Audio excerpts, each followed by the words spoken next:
Network Entertainment.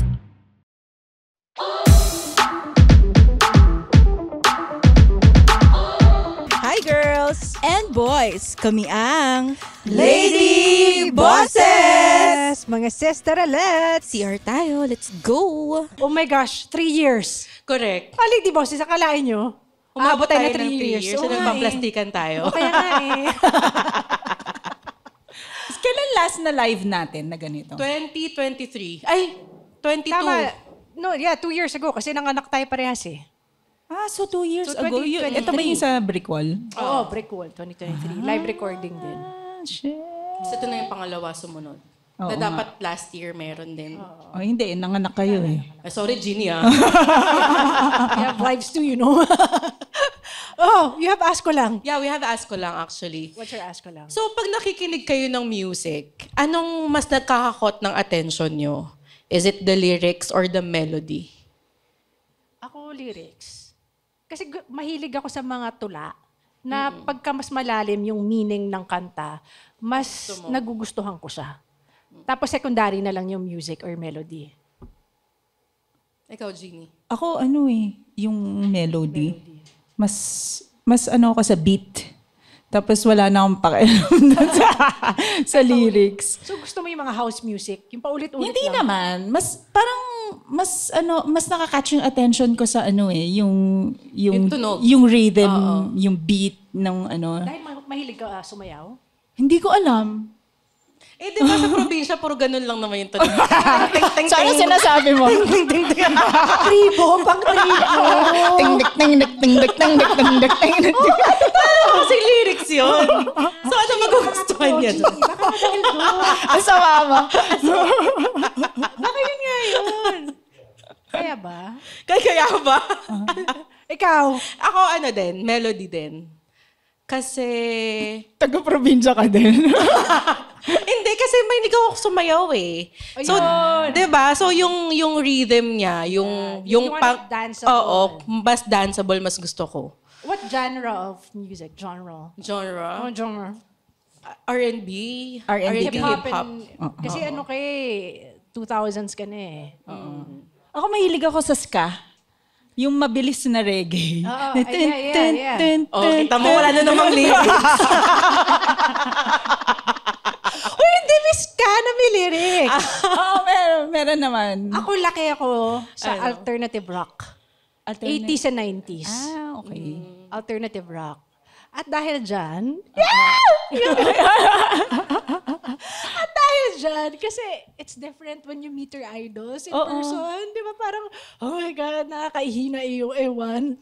Okay, so papakilala natin ang ating guest for ating live recording for today. Ikaw na! Ako Sabi mo, ikaw eh. Sige. We have today Miss Cookie Chua and Miss Barbie Christy Paraguya of Color It Red!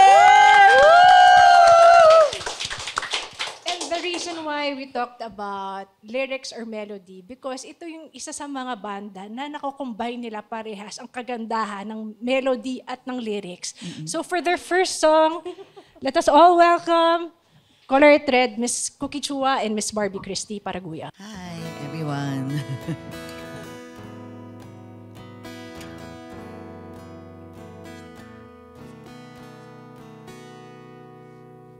Ito ay sinulat ni Barbie.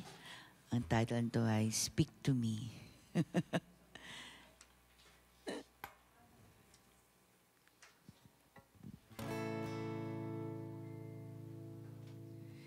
Hindi ko memorize ang sarili naming kanta. Pasensya na.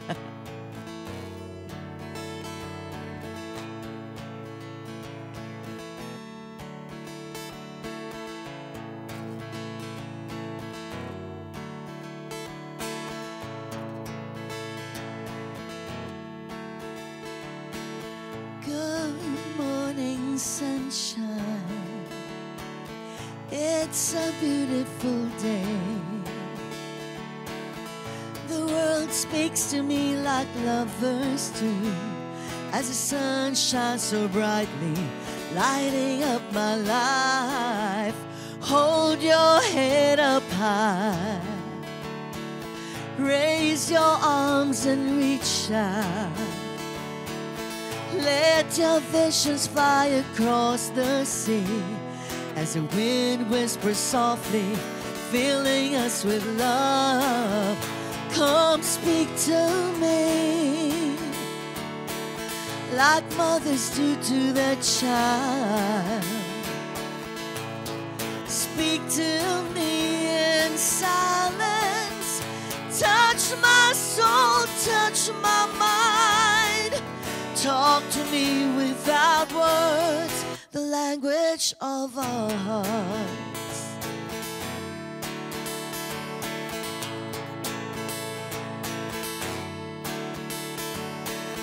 Hello there, baby. How have you been today?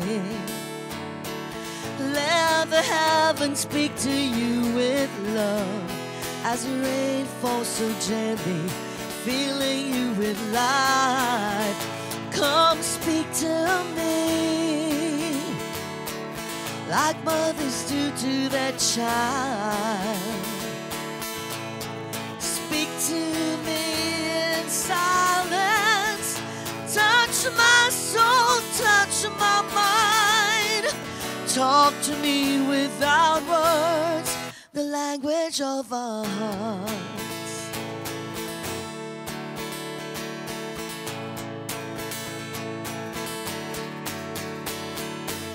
Open your hearts, open your minds.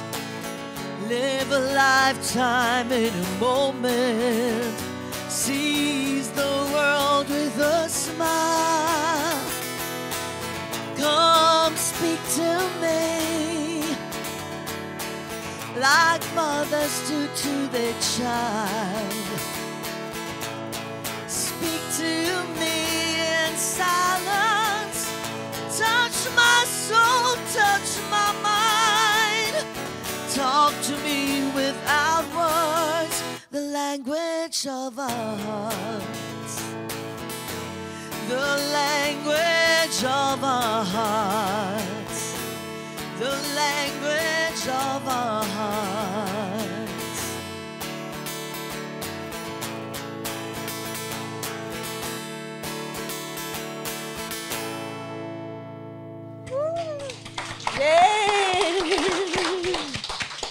May we invite Miss Barbie and Miss Cookie to join us here?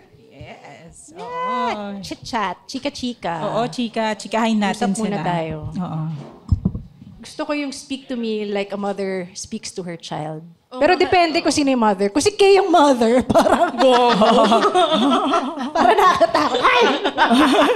Yung speak niya, hindi silent eh, no? Hindi silent eh. Lahat eh. Sinabi na eh. Saka hindi lang speak eh, shout eh. Shout to me like you. Shout. Hindi na in silence yun. Like in silence daw, di ba? Hindi, joke lang Kay. I know you're a good mother. Iyak mo. Magkaiyakan pa tayo dito. Sa mga... Ayan, welcome! Ayan! Hello!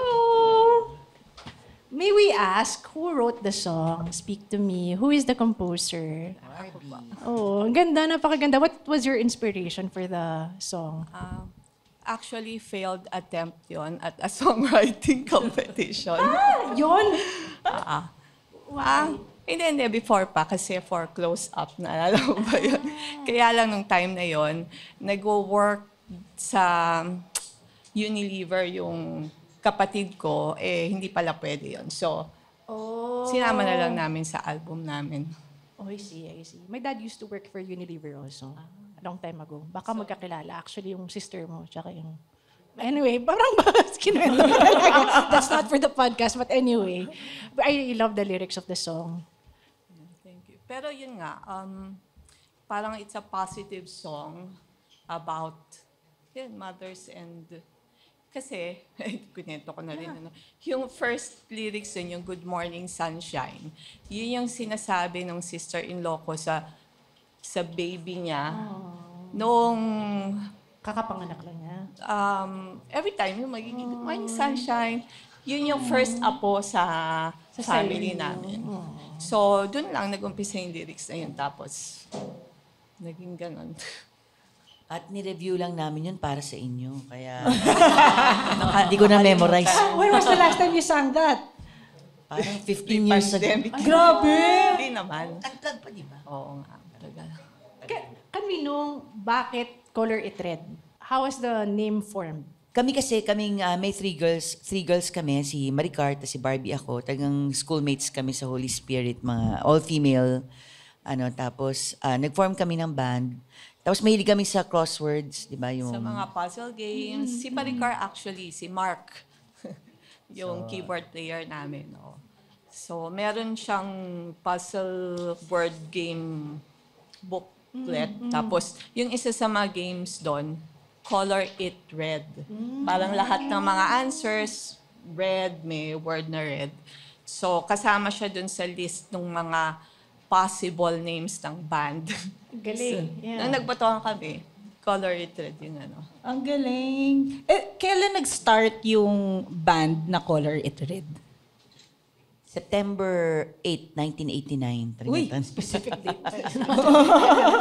Yun yung first gig namin. Mga pa yata sila, mga idea pa lang. Mahal pa lang. Wala 8 months. 8 months ka na nun. Yun yung first gig nyo, 1989. 1989. SBS band pa kami nun, SBS band. Sa UP Economics Building. Kasi si Yung Happy. time na yun, marami na rin bang mga banda na mga babae? Wala, halos wala. Parang, kaya yata kami nag-click nun kasi ano yung kwento na konting-konti lang yung female-fronted bands at that time. So meron kaming idol yung, sino ba ito? Sina Naomi? Chain Gang? Oy, Chain Gang yata yung banda na Chain Gang. So, Tapos yung vocalist nila babae. puro sila babae. Ang ganda Ano to, Pinoy? Pinoy, sina Naomi, DJ siya, tapos si Ayi, basta ang gagaling nila. Tumutugtog sila sa Red Rocks and then Club Thread din, no? Paano nga ba yung eksena dati? Because for stand-up, we do open mics. So similarly, you did open mics back then. How do you start as a musician in the 90s? Nag-ano, sa school fairs. Usually school fairs. Tapos nag-audition kami sa Red Rocks pa noon. nakita namin sa Jingle Magazine na may audition. Pero nag-start talaga kami sa RJ. Sa RJ din. Sumali kami. Wala pa sa tono ng gitara yung Grabe yung RJ. Grabe yung experience na yun sa RJ kasi dahil... Hindi, meron silang yung, ang tawag doon, Junior Jam. Naalala ko na, Junior Jam. Parang may day doon. So pupunta ka, invite mo family mo, friends mo, libre na sila, tutugtog kayo, di ba? So after nung tumugtog kami doon, parang na-impress sa boses ni Cookie.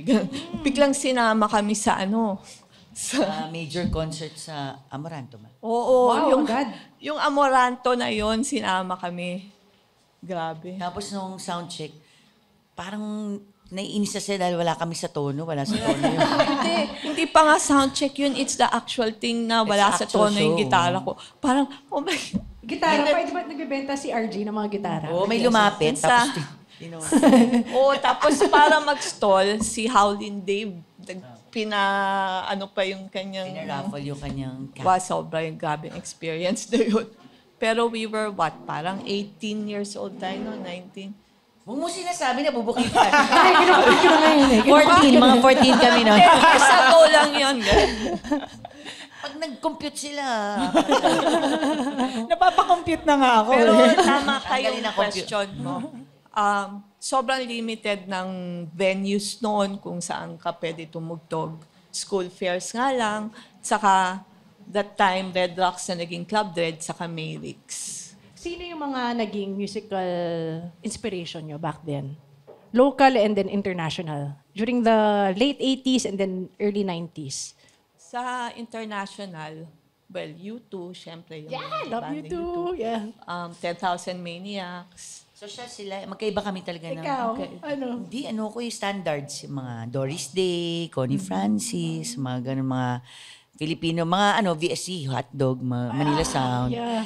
Pero sila talaga yung first time ko narinig yung Edie Brickell, 10,000 Maniacs kaya na nag-start yung Colored, sobrang chapsuy yung, kasi meron kaming democratic process. So, lahat kami pipili ng one song na yun yung tutugtugin namin sa lahat, set. syempre. So, syempre, ang lala ng set list, syempre, sa kanila mga Iba-ibang 10,000 Maniacs. genre. Tapos pagdating sa akin, it's my party. Diba? Ano ba namang set list yun? Imagine yun yung pinapakinggan mo. Oo, ganun. Mga hilig ko sa standards. Wow. Kasi I would think before, panahon nyo yung mga Alanis, pero hindi eh. You came before Alanis Morissette. Your album was 1994. Siya, si Alanis, sumikat noong 1995. So basically, local scene, sila nauna. yung unang mga babae na really empowered to sing and have like the global stage. I mean, really sing out there and be an inspiration for us. Hindi, andyan naman si Sampaguita, of course. Oh, Lolita iba. Carbon. Of course, yan ang mga reyna Pero na... medyo hindi ko na Oo, kunwari kilala natin si Sampaguita. No, si. O mamin, No, sino si may kilala? Palasi. Sampaguita. Kilala nila sa Pagita Girl.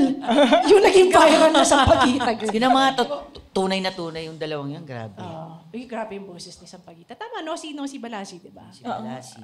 Favorite song ni Bopip yun. Pero karaniwan sila, vocalist lang yung babae. Tama ba? Kayo? Hindi, si Lolit, nagigitar. So dalawa At sila in songwriter. that. Saka songwriter. Asin.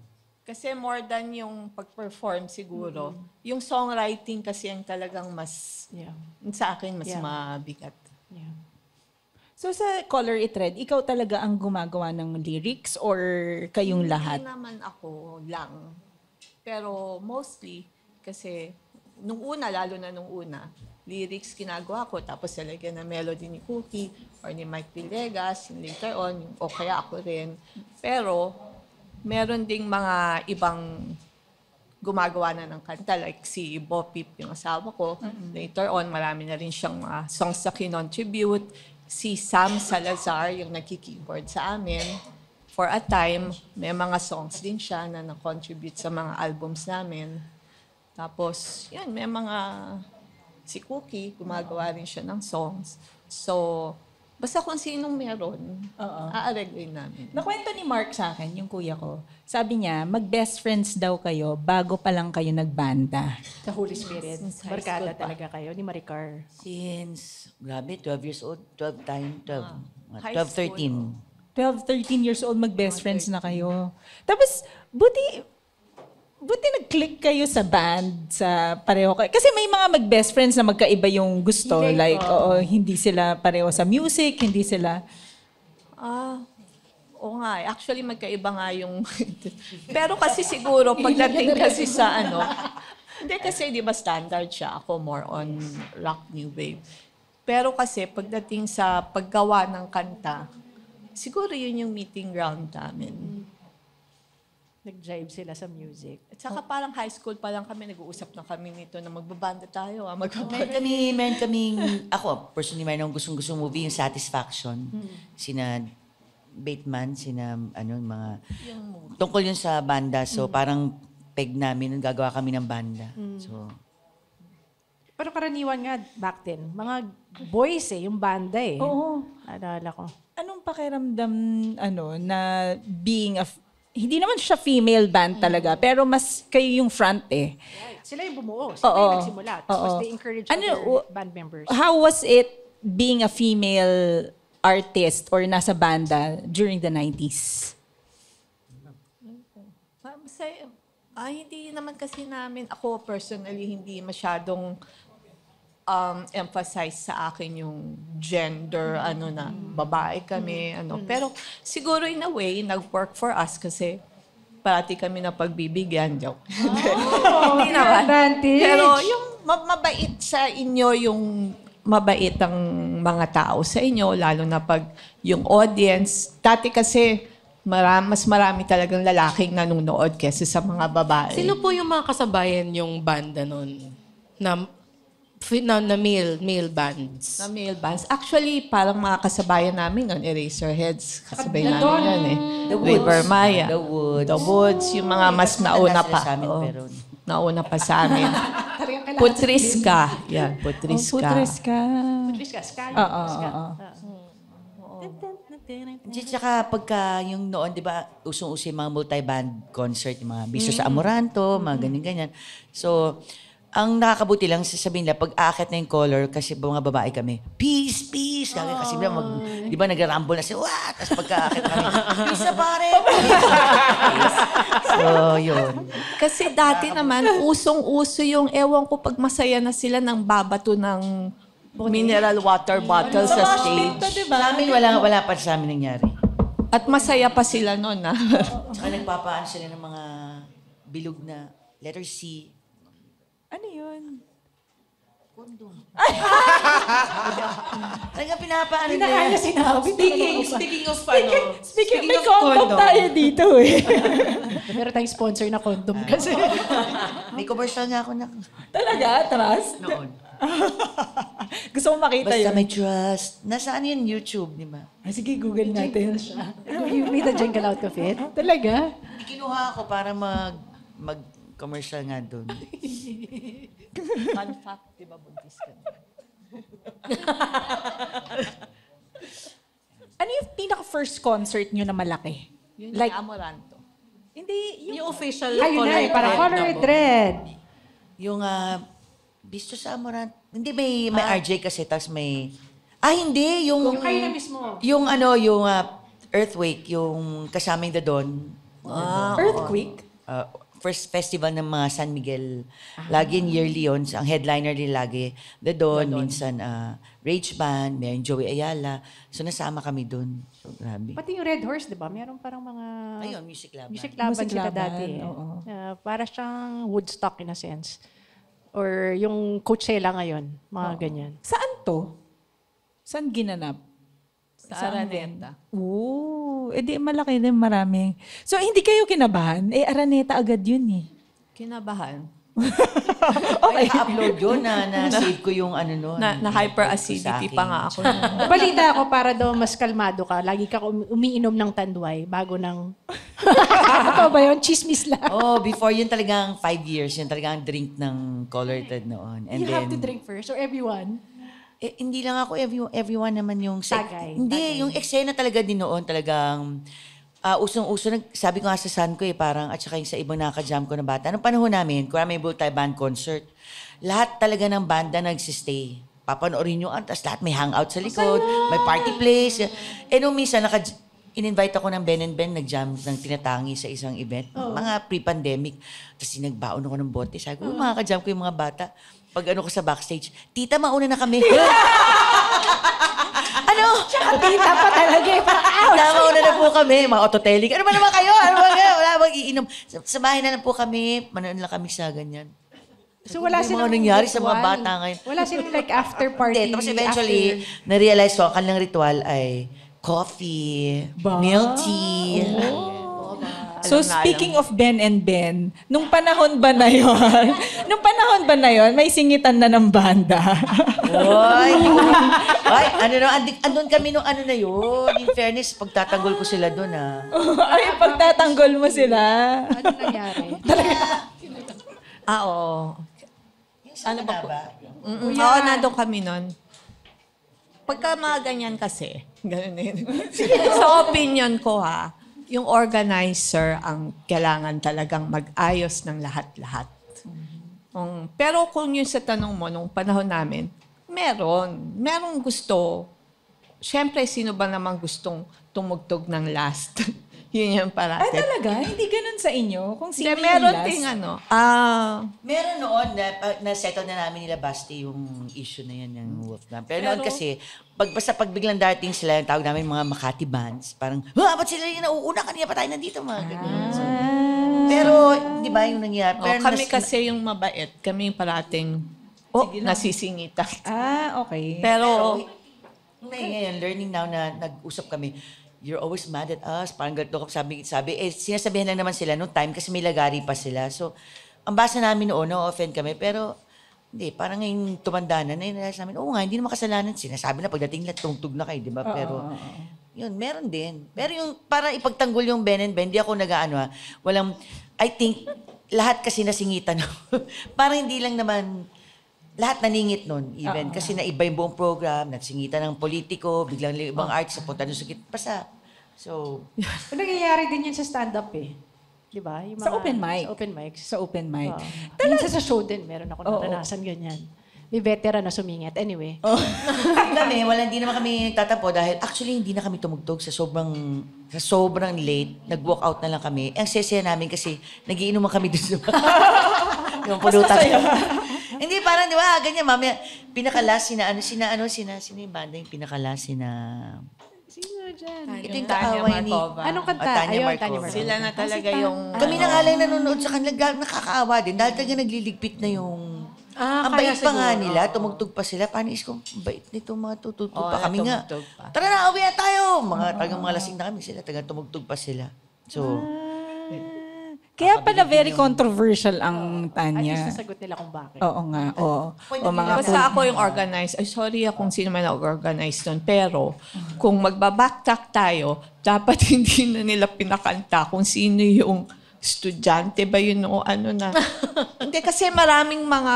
Siningit lang talaga. Na Maraming hindi musician musician. sumingit. Na bagong musician. Kasi delayed na nga in the first place eh. Pag organizer ka, delayed, adjust ka na dapat, di ba? Lalo na kung meron kang mga big names na naka-schedule ng ganito, hindi sila nag-adjust eh. So, meron sanang mga, hindi na lang sana nila Tigo pinag-perform. one song na lang, di ba? Pwede naman. Or one song, or mas ano, di ba? So, organizer talaga for me. Kasi, in defense sa Ben and Ben, nasa kontrata yata nila na ito ang time nila na Specific tutugtog. time na So, tutugtog. sa utak nila, wala silang siningitan. Right. Finulfill lang nila yung nasa contract. O yan, Yata, cool pa. teka. Sa yun na yung totoo yan Huwag yun ang asarin si Ben and Ben. Pero teka, baka mamaya mali pala ako. No? Hindi, Pero parang parang namin yung pareho, understanding Tanya and ko. Ben. Lahat naman maano. Kaya lang, yun. Hi, I'm Joelle. I talk for a living and I'm an overthinker. Life keeps going and the questions keep coming. But I hope you find comfort in the fact na hindi ka mag-isa. Ang dami nating overthinker, no? Sa ups and downs, twists and turns ng buhay, paano kung ituloy lang natin ang paghanap ng kasagutan? Ready? Tara! This is Joelle's Podcast. Paano kung? Powered by the Pod Network. Ngayon ko lang nalaman na ayaw pala ng band na maging last sila. Kasi, Baliktad, stand-up. baliktad sa stand-up kasi. Headliner ka. Ikaw Big ang deal kasi sa atin eh. Oo, Kasi lasing na siguro pagka-last. Hoy, hindi kami nagpapromote ng Hindi, drinking. joke. ah. Joke lang Bagong yun, buhay na joke. kaming lahat ngayon. Wow! Meron bang time sa sobrang lasing nyo, hindi nyo na maalala yung tutugtugin nyo or yung lyrics? Parang nag-slur ka na lang. Ano naman. Ha? Meron? Ah, good. Sa Very sobrang professional. kaba. Sa sobrang kaba. Titingin ako kay Barbie. Yung talagang wala, mas kinakabahan ako pag yung hindi ako nakarelax na hindi nakashot. Di ba? Titingin, pag ang daming tao. Kasi tingin ako kay Barbie, gagano lang yun.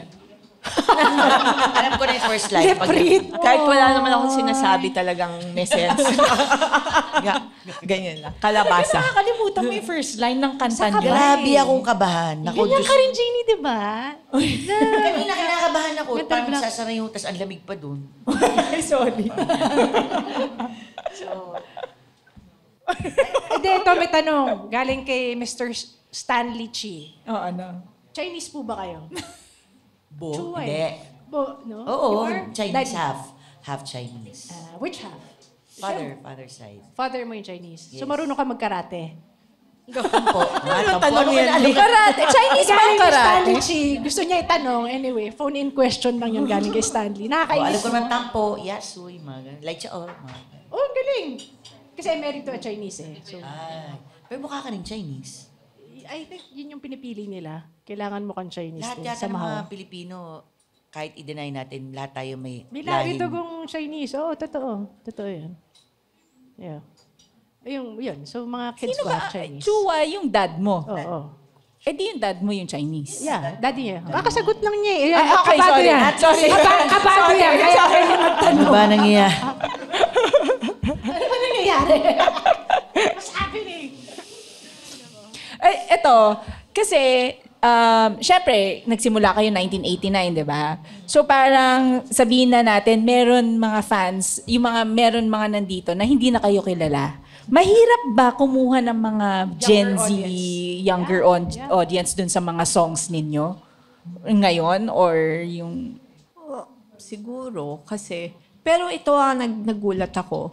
Yung mga ibang kaibigan ng anak ko, second year college yung anak ko, kilala kami. Talaga? Oo. Di ba, Bopi? I would think Hindi so, naman sila marami, pero na-discover nila siguro. Oo, totoo. Dalawa nga sila. Mga dalawa sila. Pero yun, pero siguro baka hindi nila kami napapanood kasi. So, in a way, hindi na kasi ngayon nakikinig ng radyo, mga nakikinig pa ba sila, di ba? Parang pagka nakinig sila ng music, choice na nila di ba? Pipiliin na nila sa Spotify o kung saan man. So, mahirap parang kailangan yung social media presence mo. Kasi doon na mga bata So, I guess hindi. Pero may gigs po kayo on a regular basis? Like, every week meron kayong gig? Alam mo yan yung napansin namin. Noong time namin kasi, meron 10 years kami sa 7 years sa Hobbit House, 10 years sa Unplug Malate, 10 years sa Chendesitas. Talagang binabahayan namin yung umaalis lang kami pag may major show sa out of Manila, out of town. Pero pag talaga may bahay kami, kasi gustong-gusto namin magkita, talagang good time, kahit ang liit ng budget, talagang hangout kami.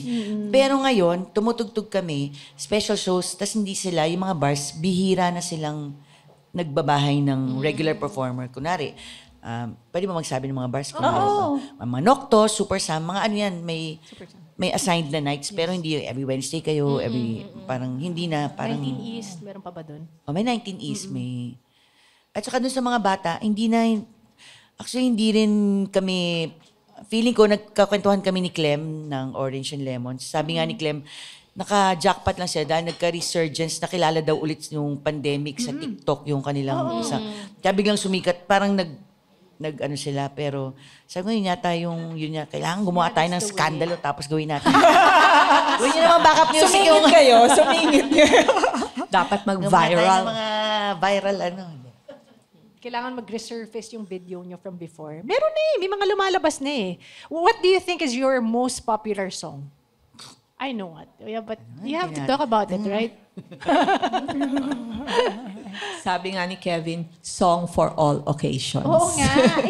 Kasi ang gusto ko malaman, how did it start? And then eventually, bakit kung saan siya mas naging ginagamit? Kung saan siya mas ginagamit ngayon? Di ba? Kung saan siya ginagamit? Graduation ba? What was it initially intended birthday? Siya lyricist na niya. Oo. Well, talagang totoo. Aaminin ko na ganun It's really a song of grief. Diba? For somebody passing on to yung paglisan, ito yun, diba? Paglisan. Yun talaga Kasi yung some say it's for breakup. Pero pwede din, diba? So, anyway, syempre, nasa nakikinig naman yun interpretation, kanya-kanyang perspective, kanya-kanyang context. Pero for me, as the lyricist, sinulat ko talaga yon as part of the grief process. So, yun lang. Biglang nagkaroon ng life of its own siya, diba? Nung panahon na yun, you are parang experiencing grief or something nung Who did sinusulat? you lose that time, if we may ask? Well, now that I think about it, yung Cliff Notes version kasi, hindi, yung namatay yung father nung manager namin, tapos pinakanta niya kay Cookie yung walang hanggang paalam doon habang nililibing. Tapos yun, nag-click sa akin na magandang release ng grief yung song. So, now that I think about it, nung 15 years old kasi ako, namatay yung lola ko. Yun yung parang nag-alaga sa akin. Tapos, parang tungkol sa kanya yun I wrote that 18 yata ako nung sinulat ko yung lyrics ng Alam mo, every time I hear it, nakakaiyak talaga. Kahit, even if you're not experiencing grief, you to feel the sadness each and every time. Ang naalala, sino yung ibon sa background? Eh, yung ano doon, kasi nagka-glitch yung recording noon. May tinakpan na tinakpan na sound. parang So hindi yun pala ang bleep nila nung time na yun. At saka yung recording kasi noon, parang hindi naman ngayon na pwede mong... Talagang yung... Analog pa kasi analog yan, siya. eh. So, nakuha na kasing feel nung namin lahat. Okay na okay. Tapos biglang, ano yung maingay na yun? So, Parang may nagbukas yata na pinto. So, Nakabuti pa. Pero yung recording ng Ibon, interesado talaga sa live yun? Or parang hindi. Tinatong lang yun. Hindi, kumuha ka. soundtrack talaga?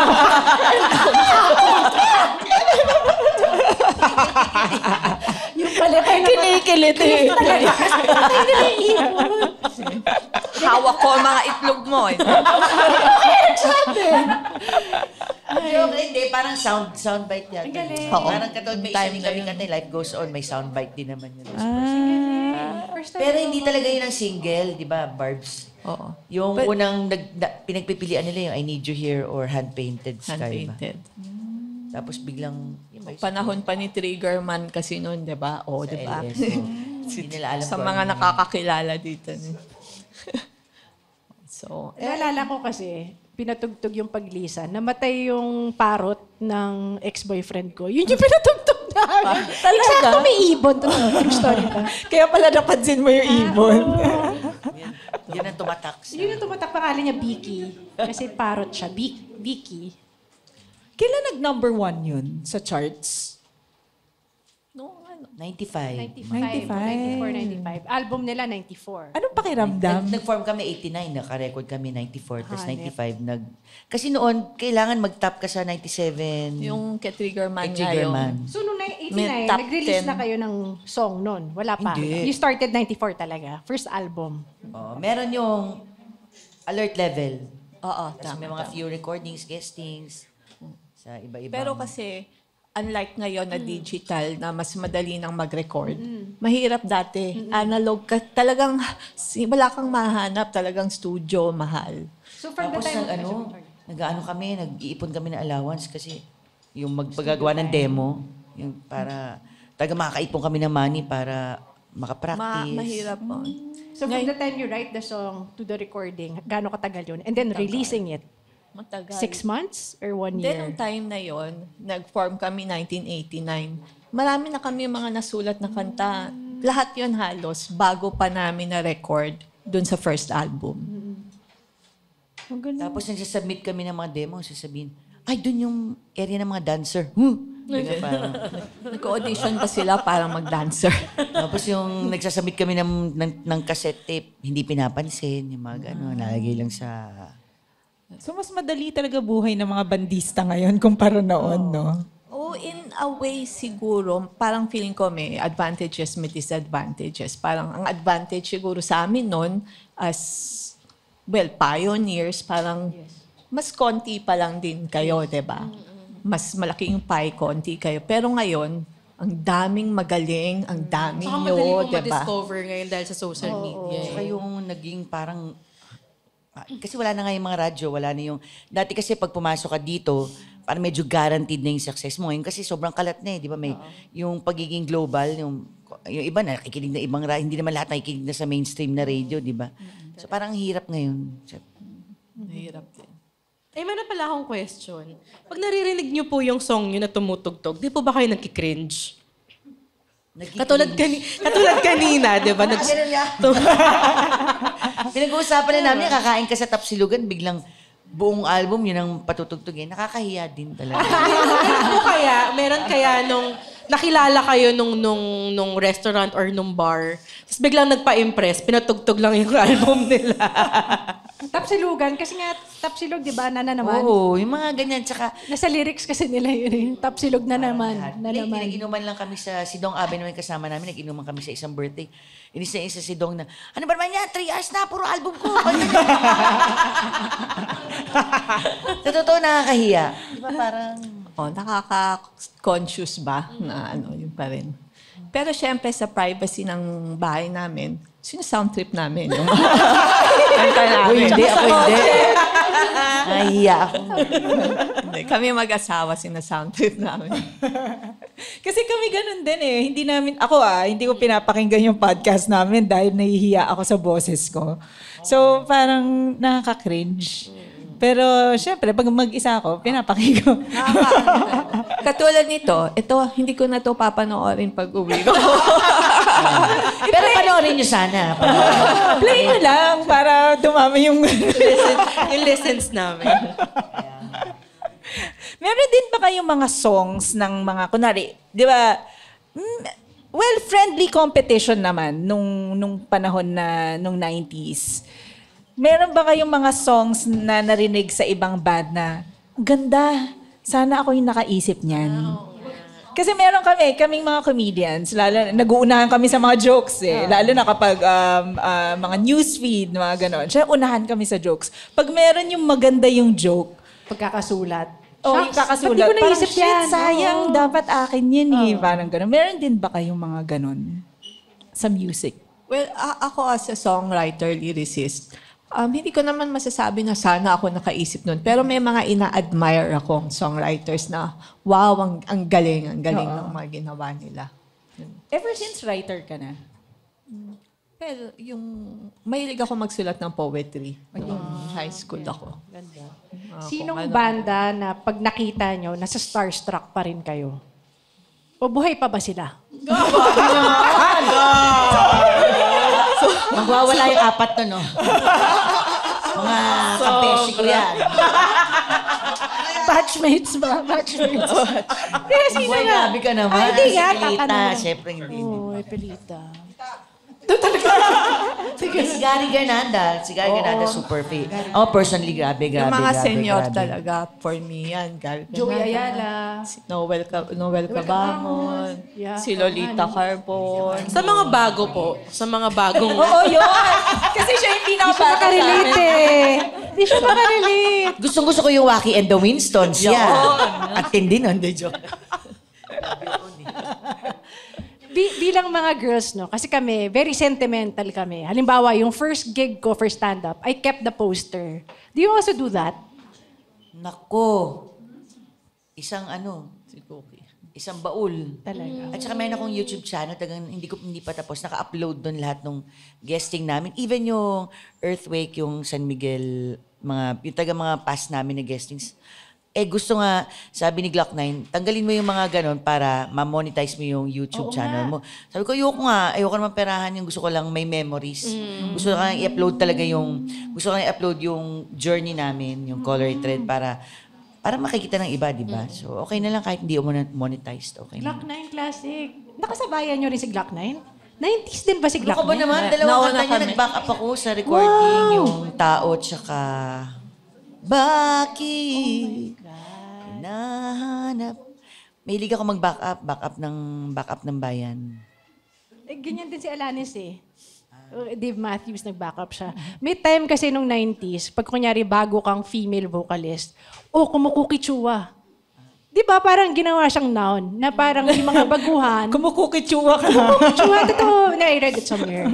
Na kunyari may mga bago and then sounding, parang copying her voice.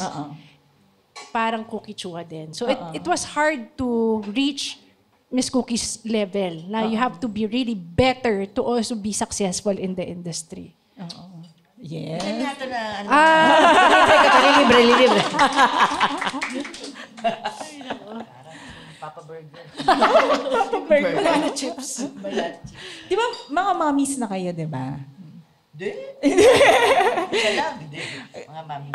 Paano yun? Ang hirap kasi, katulad sila, may mga babies sila ngayon. Ang hirap mag-gig na bilang nanay, like kunwari, lalo na kapag newborn or nakaka-gig pa rin ba kayo nung mga... Kakapanganak nyo lang. Oo, nung babies. Or sinasama niyo po sa gigs yung mga babies niyo? Ako nun, madali lang for me kasi may support naman ako kasama. Nakatira kami sa mami ko nung time na yon, tapos may yaya pa. So, walang problem sa akin na tumugtog kahit nung baby pa yung anak namin. Si Cookie. Laging umiiyak kasi si Wacky. Grabe, 2 weeks after ko mga anak, kumanta na ako. Tapos hindi pa ako naliligo. Hindi mas ba? so, mas mataas po yung naman. tono. Nagbayabas naman ako. Nagbayabas Yung naman. tono po Alam ng ko boses kung yung mas bakit. mataas Oo, nung time Chinese na yun. Hindi ko kasi kailangan ng kumita, di ba? Hindi ko mapakancel. Tapos, yung anak ko, sobrang, di ba, sama na sama si Waki. Gabi, kahit saan. Yung tiyatabi ko na siya sa drummer. Tapos may 1 gig, di ba, nasa Greenbelt tayo. So, daming tao. Si Waki, yung yaya niya, galing probinsya. So, nasa harap sila. Nung nawala yung yaya tsaka si Waki, pareho kami nawala kami doon sa kanta pa. Habang kumakanta. Pati sa kasama ko na. Nasaan na si Waki? So habang kumakanta, nagpa-perform kayo, nalaman nyo yung information na nawala si Waki. Wala yan. Wala sa paningin na. Wala sa eyesight niya.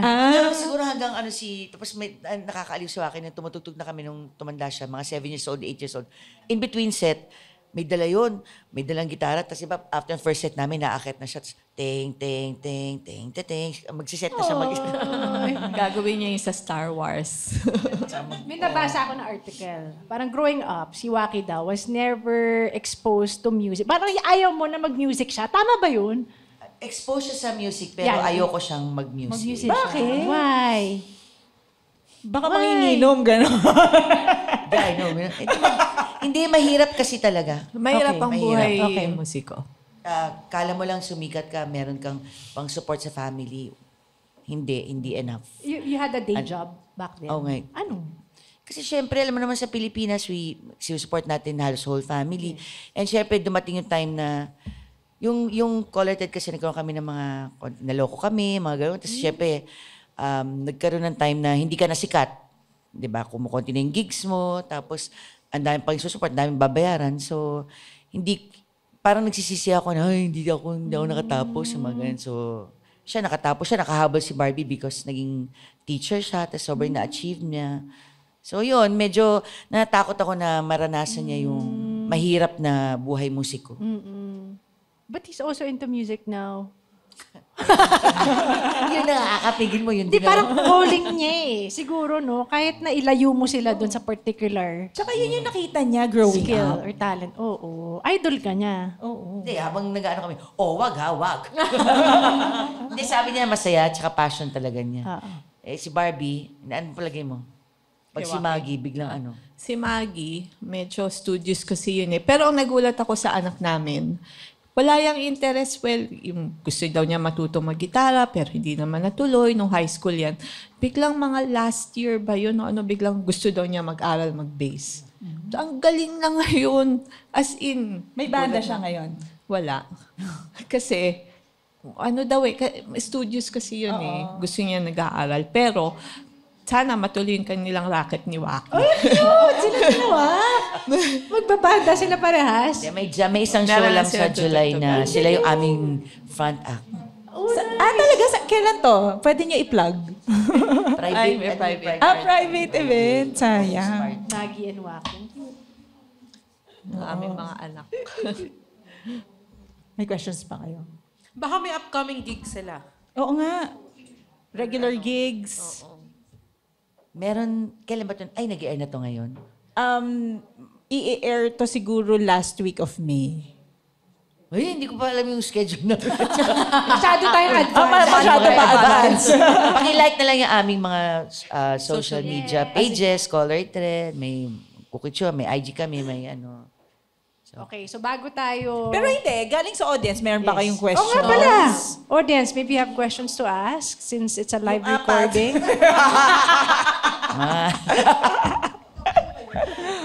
Meron? Wala.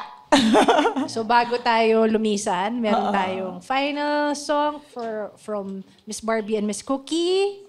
Okay. Thank you so much. Happy anniversary sa inyo. Thank you. Happy Thank you. anniversary. Thank you for inviting us. Salamat din sa mga giveaway. Thank you. Punta muna kami doon. Sound. Pwede kayo makisingalong sa amin, ha?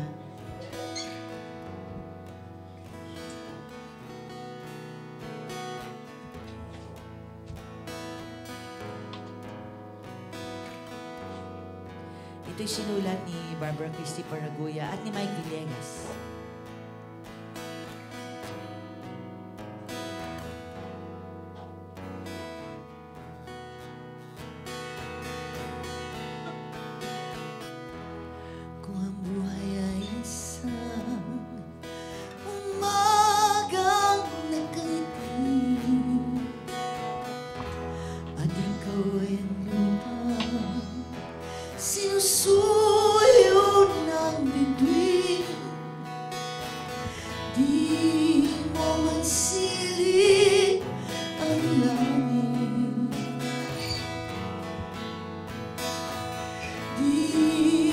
man silip, ito'y nandito pa rin.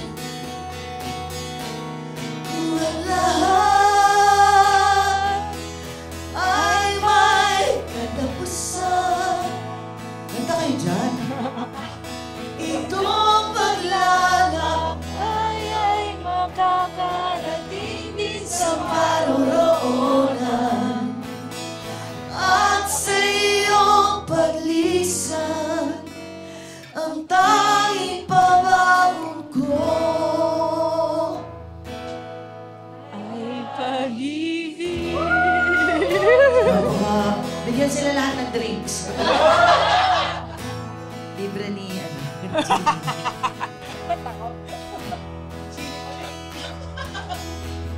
ni Abby pala.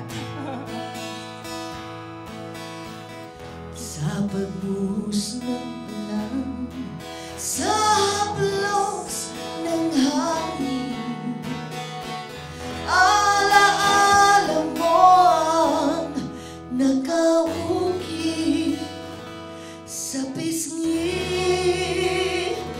ng langit. Di man umihip ang hangin, di man umihip, ika'y nandito pa rin. Kung ang lahat ay may katapusan, itong paglalakbay ay makakarating din sa paroroonan. Sa iyong paglisan, ang tanging pabangon ko ay ano? Ay pag-ibig. Ay pag-ibig.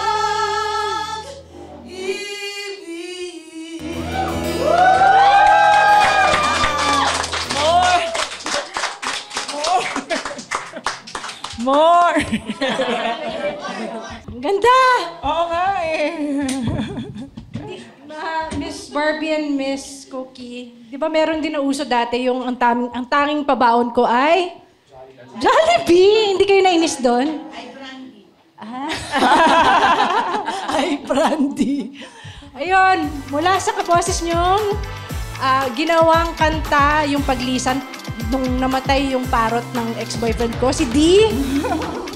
Mula sa kaboses ninyong nasa starstruck dahil halos walang masabi Jeannie Lakay. Mula sa kaboses niyong amazed pa rin sa pagkanta ni Miss Cookie Chua, kay Asko, kami ang Lady Bosses! The opinions of podcast creators, hosts, and guests are not necessarily reflective of the official stance of the Pod Network Entertainment, its hosts, or other network programs. The content created by the people behind the podcast is personal and not meant to harm any religion, ethnicity, group, organization, company, or individual.